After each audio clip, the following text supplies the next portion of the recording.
आज हम अपने दर्शकों को नेपाल काठमांडू में स्थित भगवान पशुपतिनाथ के दर्शनों को करवाएंगे, जो कि बागमती नदी के तट पर स्थित है।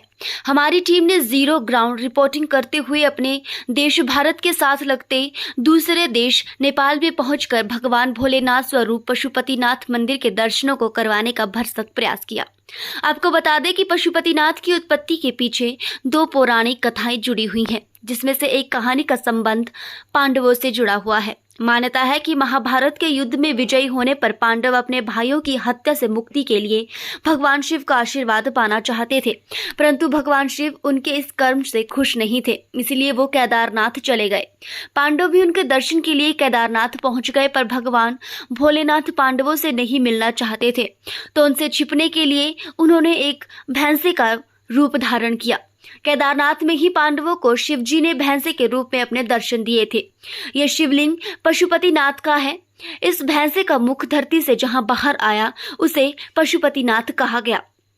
इसीलिए केदारनाथ ज्योतिर्लिंग के दर्शनों को करने के बाद नेपाल में स्थित भगवान शिव को समर्पित पशुपतिनाथ शिव मंदिर के दर्शनों को किए बिना ये यात्रा अधूरी मानी जाती है। भगवान भोलेनाथ के इसी धाम में उन सभी भक्तों की आस्था झलकती है जो कि भगवान शिव के प्रति अपनी अटूट आस्था रखते हैं। पवित्र बागमती नदी के तट पर स्थित ये बाबा भोलेनाथ का ऐसा अलौकिक शिव मंदिर है जिसको कि पशुपति नाथ के नाम से जाना जाता है। इस मंदिर के गर्भगृह में भगवान शिव के पंचमुखी स्वरूप शिवलिंग के दर्शन होते हैं, जिन्हें मंदिर के बाहरी छोर से परिक्रमा करते हुए बारी बारी से देखा जा सकता है।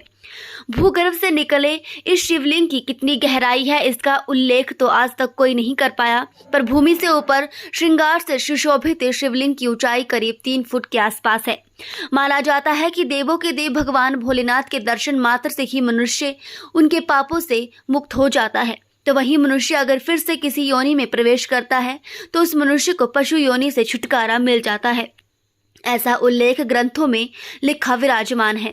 माना जाता है कि भगवान शिव के आशीर्वाद से अपनी अधूरी इस यात्रा को पूरी कर चुके हरियाणा कुरुक्षेत्र से आए संत कुमार और हिमाचल प्रदेश के चंबा जिला से आए ये शिव भक्त बेहद खुश दिखे। हजारों किलोमीटर की लंबी इस यात्रा को करने के बाद हिमाचल प्रदेश के जिला चंबा से आए 21 लोगों का ये ट्रुप और हरियाणा से आए ये शिव भक्त क्या कहते हैं, आइए उन्हीं से सुनते हैं। 25 वर्ष पूर्व श्री केदारनाथ जी के दर्शन करने गया था।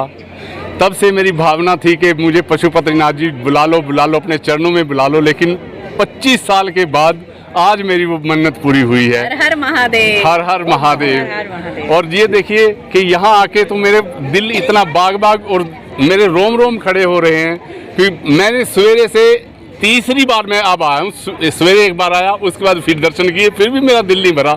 अब तीसरी बार मैं फिर आया और मैं मेरे ख्याल दिन में मेरे ख्याल शायद 2-3 बार और आऊँगा दर्शन करने। और मेरा जितनी बार भी भोलेनाथ को देखता हूँ वैसे ही मेरा दिल जो है ऐसा लगता है कि भोलेनाथ ऊपर से कोई मेरे ऊपर कोई लाइट डाल रहे हैं और मेरे सारे जो कष्ट हैं वो दूर हो रहे हैं। और कमाल की बात तो आप ये देखिए कि यहाँ पर आने से इंसान का मन नहीं भरता है। और जितने भी देखो मेरी बहनें खड़ी हैं, मुझे ऐसा लग रहा है कि जैसे मेरा एक परिवार मिल गया है। मेरी 6 बहनें हैं, आज मुझे लग रहा है 6 और हो गई हैं मेरी बहनें। तो ये कुरुक्षेत्र से थे, भावुक हो गए थे। और भगवान कहते हैं भगवान भोलेनाथ भोले हैं। वास्तव में भोले इन्होंने 25 साल के बुलाया, लेकिन अपने चरणों में यहाँ पे पशुपतिनाथ मंदिर में जरूर बुलाया। 25 सालों के बाद इन्होंने दर्शन किए और आज सुबह से ये करीब 3 बार दर्शन कर चुके हैं। और ये कहते हैं कि मैं शाम तक 2-3 बार और करूँगा और तब जाके भी मेरा मन नहीं भरेगा, फिर वो जाने या भोलेनाथ जाने। कैमरामैन साहिल शर्मा के साथ शिव शर्मा, नेपाल पशुपतिनाथ मंदिर से। पशुपतिनाथ मंदिर आके हमको बहुत अच्छा लगा। हर हर महादेव जी। पशुपतिनाथ मंदिर आके बहुत बढ़िया लगा जी।